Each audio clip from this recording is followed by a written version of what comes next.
Well, global markets seem to be entering a new period of stoicism, or perhaps the scar tissue is now so deep that they no longer feel pain.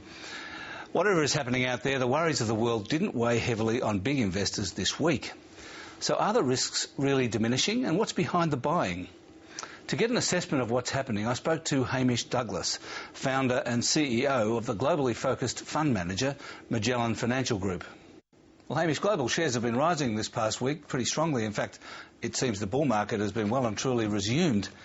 Are we to conclude from this that everything's okay now, notwithstanding disasters in Japan, more turmoil in the Middle East and more sovereign debt problems in Europe? Well, Alan, I think what's really happened over the last week is we've really wound ourselves back to the earthquake and tsunami in Japan.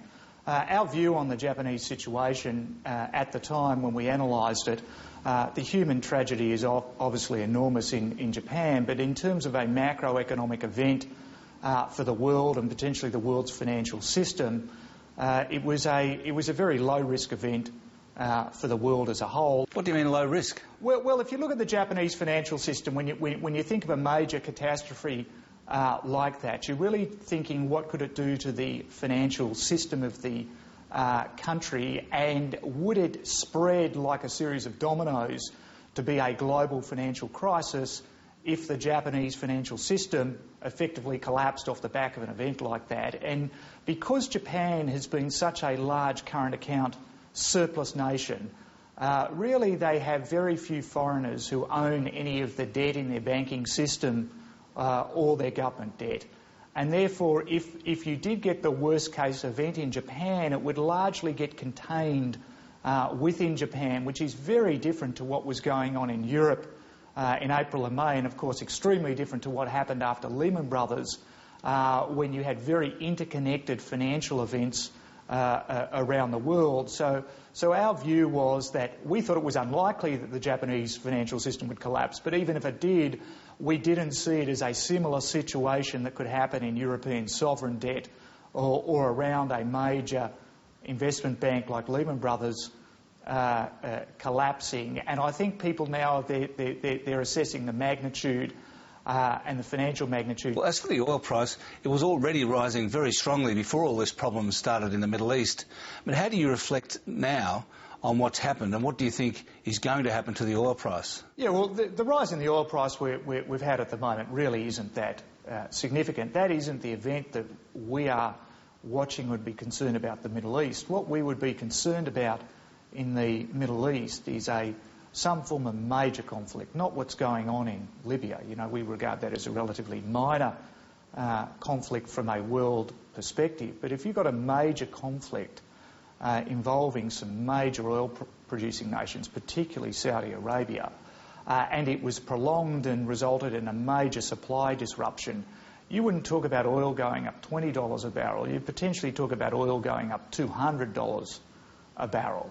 And that would completely change the dynamics of the world. Not only would it place many large economies into recession, it would have major consequences for much of the emerging markets of the world and could get us into a very nasty inflationary spike, which could find its way into the wages cycle at the same time these economies are going into recession. So what's currently going on in the Middle East, in Libya, I don't think is a huge event to the world, but what's potentially going on with Saudi Arabia and Iran and Bahrain and the potential instability there, that's potentially a much more serious issue. Well, what are you doing with your portfolio to protect yourself against such an event? What we're doing, we haven't done very much, and we've been very active in the past. We're running portfolios still at about 3% cash, but what we have is a very defensive part of our portfolio in consumer staples, about half our portfolio.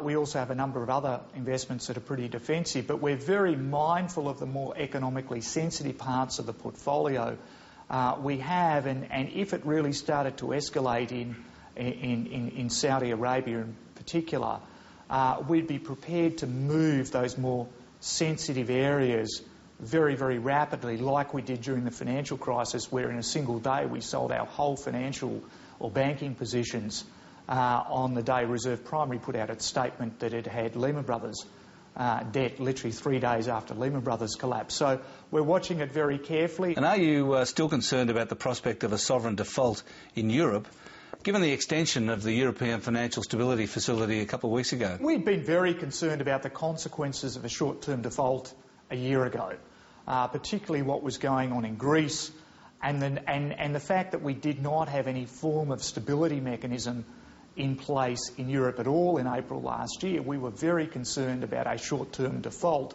setting off another financial crisis and potentially a much worse global financial crisis than we had last time. We are not that concerned about that at the moment. We do have a stability mechanism. It is most likely to go to its full lending size with the discussions that are ongoing at the moment. It is likely we're going to get a permanent mechanism in place, so that the chance in the short term of having a default we think is pretty low. In the longer term, or over the next 3 years or so, I think it's very likely that you at least have one or two nations that will have to default, most likely through a form of negotiated restructure of their sovereign debt, lengthening terms, changing interest rates, etc., maybe buying back some of their debt at a discount, but coordinated by the European Union and the ECB and the IMF. We think that is a very likely outcome a few years down the track. And finally, what about the US?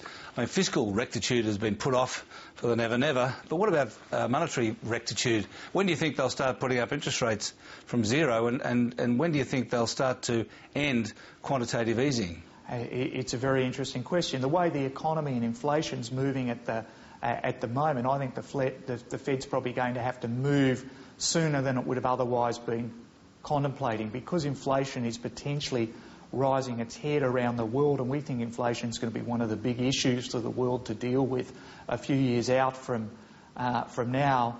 And given that the economy appears to be at least stabilising and in some forms recovering from its depth in the US, we would expect that quantitative easing, they probably won't invoke QE3 at the end of the current program in June. When they actually start unwinding some of these programs and increasing interest rates, I think they're going to be very governed by the speed of any recovery, but potentially even by inflationary pressures that are likely to be building. Are you inclined to be out of the market at that point? No, not necessarily, because it may well be that the economy is on a much stronger footing at the point they're pulling it back, and if they leave it too late, the inflation outcome could be worse. So let's wait to see the facts 6 months out from now. But over the next 6 months, we expect the US to continue on its recovery path. Thanks very much, Hamish. Thanks, Alan.